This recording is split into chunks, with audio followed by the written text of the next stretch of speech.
ಬೆಳವಾಡಿ ಗ್ರಾಮದ ಕೆರೆ ಇದೀಗ ಜನರಿಗೆ ಶಾಪವಾಗಿದೆ. ಹೌದು, ಮೈಸೂರು ಜಿಲ್ಲೆಯ ಬೆಳವಾಡಿ ಗ್ರಾಮದ ಕೆರೆ ಜನರಿಗೆ ಶಾಪವಾಗಿದೆ. ಜನರಿಗೆ ಶಾಪವಾದ ಬೆಳವಾಡಿ ಗ್ರಾಮದ ಕೆರೆ, ಮೈಸೂರು ಜಿಲ್ಲೆಯ ಬೆಳವಾಡಿ ಗ್ರಾಮದ ಕೆರೆ ಇದಾಗಿದೆ.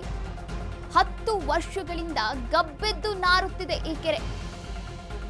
10 ವರ್ಷಗಳಿಂದ ಸತತವಾಗಿ ಚರಂಡಿ, ಯುಜಿಡಿ ನೀರು ಸೇರಿದಂತೆ ಗಬ್ಬೆದ್ದಿರುವಂತಹ ಕೆರೆ ಎಷ್ಟೇ ಮನವಿಯನ್ನ ಮಾಡಿದ್ರೂ ಕೂಡ ಯಾವುದೇ ಪ್ರಯೋಜನವಾಗ್ತಾ ಇಲ್ಲ. ಯಾರಿಗೇ ಮನವಿಯನ್ನ ಮಾಡಿದ್ರೂ ಕೂಡ, ಎಷ್ಟೇ ಮನವಿಯನ್ನ ಮಾಡಿದ್ರೂ ಕೂಡ ಈ ಕಡೆ ಜನಪ್ರತಿನಿಧಿಗಳು ಕೂಡ ನೋಡ್ತಾ ಇಲ್ಲ. ಮೈಸೂರು ಜಿಲ್ಲೆಯ ಬೆಳವಾಡಿ ಗ್ರಾಮದ ಕೆರೆಯ ಬಗ್ಗೆ ನಾವೀಗ ಗಮನಿಸ್ತಾ ಇರುವಂಥದ್ದು ಇನ್ನ ಜನರಿಗೆ ಶಾಪವಾಗಿ ಪರಿಣಮಿಸಿದೆ. ನೀವು ಕೂಡ ದೃಶ್ಯಾವಳಿಗಳಲ್ಲಿ ಗಮನಿಸಬಹುದಾಗಿದೆ ಎಷ್ಟು ಕೆಟ್ಟದಾದಂತಹ ನೀರಿದೆ. ಆದರೆ ಇಲ್ಲಿ ಇನ್ನೊಂದು ಕಡೆ ದೃಶ್ಯಾವಳಿಗಳನ್ನ ಕೂಡ ಗಮನಿಸಬಹುದಾಗಿದೆ. ಇನ್ನು ಮಹಿಳೆಯರು ತಮ್ಮ ಮೂಗನ್ನ ಮುಚ್ಕೊಂಡಿದ್ರು, ಅಂದ್ರೆ ಗಬ್ಬೆದ್ದು ನಾರ್ತಾ ಇದೆ, ದುರ್ವಾಸನೆ ಕಾಡ್ತಾ ಇದೆ. 10 ವರ್ಷಗಳಿಂದ ಗಬ್ಬೆದ್ದು ನಾರ್ತಾ ಇದೆ ಈ ಒಂದು ಕೆರೆ. ಚರಂಡಿ ನೀರು ಕೂಡ ಅಲ್ಲಿಗೆ ಹೋಗುತ್ತೆ. ದುರ್ವಾಸನೆ, ಸಾಂಕ್ರಾಮಿಕ ರೋಗದ ಭೀತಿಯಲ್ಲಿ ಜನರಿದ್ದಾರೆ. ದುರ್ವಾಸನೆ ಬರ್ತಾ ಇದೆ. ಇನ್ನು ಶಾಸಕರ ಬಳಿ ಮನವಿ ಮಾಡಿದ್ರು ಕೂಡ ಯಾವುದೇ ಕ್ರಮವನ್ನ ಕೈಗೊಂಡಿಲ್ಲ ಈವರೆಗೂ ಕೂಡ. ಕೆರೆ ಸಮಸ್ಯೆಯನ್ನ ಬಗೆಹರಿಸಲು ಸುತ್ತಮುತ್ತಲ ಜನರು ಮನವಿಯನ್ನ ಮಾಡಿಕೊಳ್ತಾ ಇದ್ದಾರೆ. ನಗರಸಭೆಯಾಗಿ ಮಾರ್ಪಟ್ಟರೂ ಕೂಡ ಕೊಳಚೆ ಕೆರೆ ಸಮಸ್ಯೆ ತೀರ್ತಾ ಇಲ್ಲ ಇದುವರೆಗೂ ಕೂಡ. ಕೆರೆಯ ದುರ್ವಾಸನೆಯಿಂದ ಗ್ರಾಮಸ್ಥರಿಗೆ ಉಸಿರಾಟದ ಸಮಸ್ಯೆ ಕೂಡ ಉಲ್ಬಣವಾಗ್ತಾ ಇದೆ.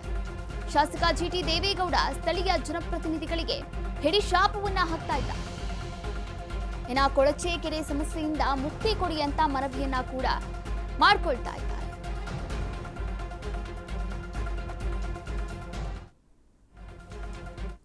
ನನಗೆ ಗೊತ್ತಿಲ್ಲ, ಏಕೆಂದರೆ ಬೆಳವಾಡಿಯವರಾಗಿದ್ದರೆ ಬೆಳವಾಡಿ ತೋರಿಸೋರು.